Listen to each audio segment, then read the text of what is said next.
Hi guys and welcome to Fandom Newbie. My name is Shruti and today I'm going to be talking about my top 5 Indian books that I read this year. So when I started making videos on this channel again this year, one of my goals was to read more books by Indian authors, and I feel like I did a pretty good job at achieving that goal. I definitely read a lot more books by Indian authors this year. It was a conscious effort that I made.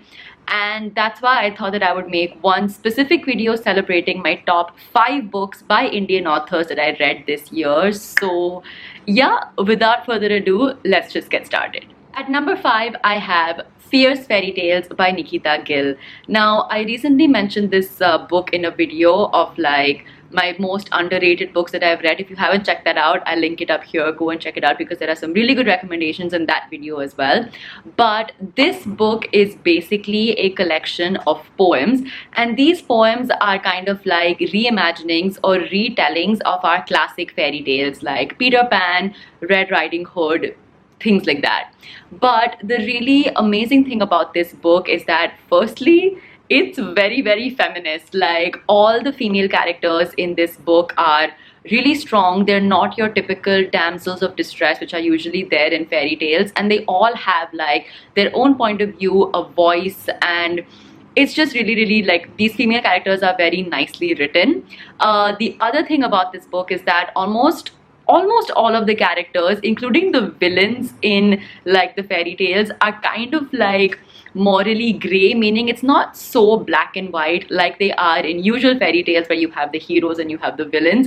Both the heroes and villains kind of have like their good and bad sides, so it's kind of hard to determine like, you know, who is really a good character or who is really an evil character, which is what I thought was really interesting, especially when it comes to fairy tales, because you know we've grown up reading about these fairy tales, and now when you see it from a different light like the way Nikita Gill has done in this book, it was just very interesting to read. So yeah, if you're a huge fan of fairy tales, or if you like reading kind of retellings or like, you know, a different interpretation of stories that you really love, then I highly recommend this book because it is beautifully written and I'm sure you'll enjoy it. At number 4 is Those Pricey Thakur Girls by Anuja Chauhan. Now, this book was one of my most enjoyable reads of 2020. Like, seriously, it was such a fun, easy, breezy, light read that I absolutely loved. So what this book is about is it's basically about the Thakur family, which is like an upper middle class family who lives in Delhi in the 1980s.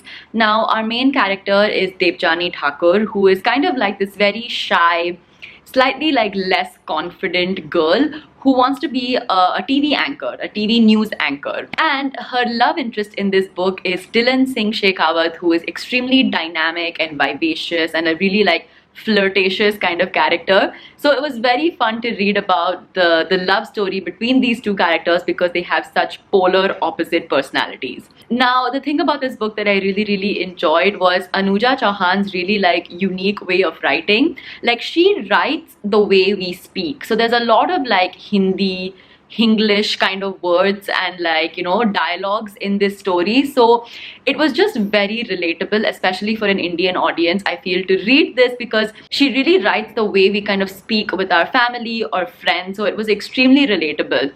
And the second thing that I really liked about this book was just all the drama. There was so much like family drama. There was a lot of romance, and just like, it was, in some places it was kind of cheesy, but it's that kind of book that you feel like reading if you're feeling kind of low.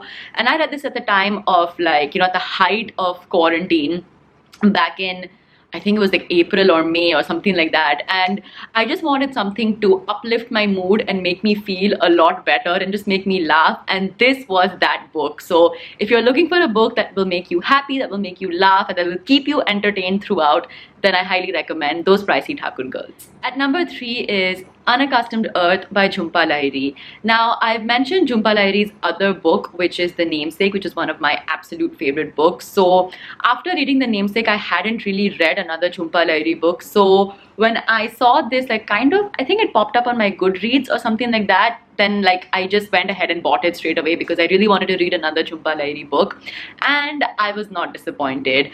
Honestly, Jhumpa Lahiri's writing is so amazing. It's so like, she really knows how to capture emotions of characters, and she writes in such a beautiful and almost like like a really emotional way that you really get to understand what the characters are going through and what they are feeling, and you really empathize with them. And that's what she's done in Unaccustomed Earth as well. So this book is basically a collection of short stories of I guess they're like Indian immigrants who have moved to the US, and it's basically short stories of Indian immigrants in the US. The other thing is that like I actually grew up in the US, which is why I found a lot of things about this book to be very, very relatable, especially for me, and like the kind of things my family went through and things like that. Like I found it extremely relatable, and that's why I like this book even more.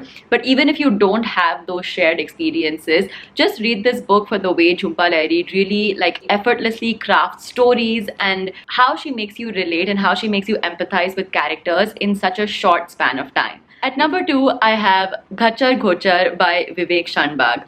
Now, this book was actually recommended to me by Ronak and Avni when I did my collaboration with them. So when they spoke so much about this book, then I just like immediately after that collab, I went and bought this because it just seemed so interesting the way they described it. And they were not wrong. This book is just absolutely amazing.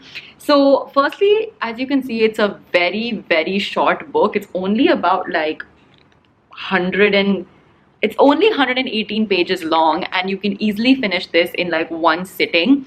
Plus the language is super, super easy. So like even beginners can read this book because it's just very, very simple to read, and it's such a gripping story that you can easily finish this in like maybe 2 hours or something like that. So what this book is about is that it's basically the story of a very typical Indian family who starts off like very financially not so well off, like they're quite poor, but then how they kind of work their way up in society and how they earn money and how they become like quite rich. So it's really like a rags to riches kind of tale.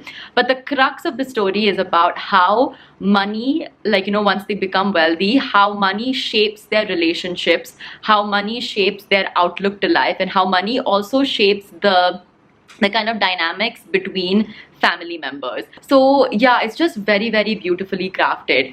Plus the ending is like kind of shocking. Like you kind of leave off at a very strange cliffhanger where it's basically left up to your interpretation as to what happens. So that is also another very interesting thing about this book, and that was one of the reasons actually, because Ronak and Avni mentioned that during our collaboration, and that was one of the reasons that got me to read this book. And I have to say the ending is very, very interesting and very gripping. So yeah, definitely check out this book, if not for anything but for the ending, because I also want to discuss it with some people as to what they think happened at the end of this book. So yeah, if you're looking for a very thought-provoking and like really interesting read, then definitely check out this book.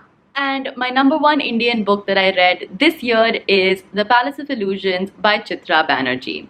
Now, I was kind of surprised that this book made it to the number 1 spot in my list, because I didn't expect it to. Like, I mean, up until like the middle of the year, this was only like, you know, it was like probably a 4-star read. But then when I compared it to all the other books that I read this year, especially the Indian books that I read this year, I feel like this book stayed with me the longest in terms of like the emotions that I felt while I was reading the book, which is why I'm like surprised that even though actually Gathachar was actually a 5-star read for me and The Palace of Illusions was only 4 stars, emotionally I just felt a lot more connected to this book somehow, which is why it made it to the number 1 spot on my list.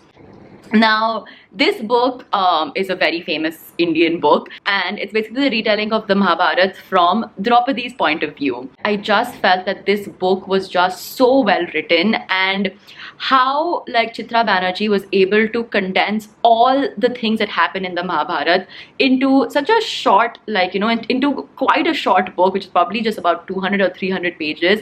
How she was able to condense all of that into such a short book, and also how she was able to do it justice.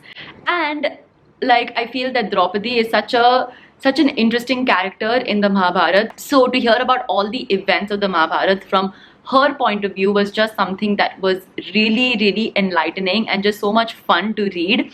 And it was such a new and fresh perspective to the Mahabharata. So yeah, like I just really, really enjoyed this book, and I felt that, like I said, emotionally it stayed with me a lot longer than any of the other books on this list. which is why it's at my number one.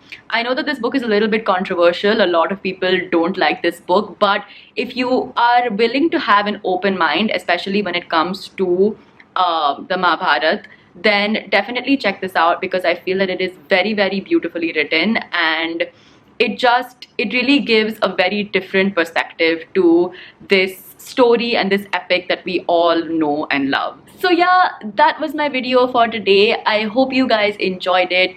If you did, give it a thumbs up. Leave a comment down below letting me know which are some of your favorite Indian books that you have read this year. Let me know down in the comments, because I definitely want to check out a lot more books by Indian authors in 2021. So yes, let me know down in the comments. And of course, do subscribe to my channel for more book related videos. I'll see you guys next time. Bye.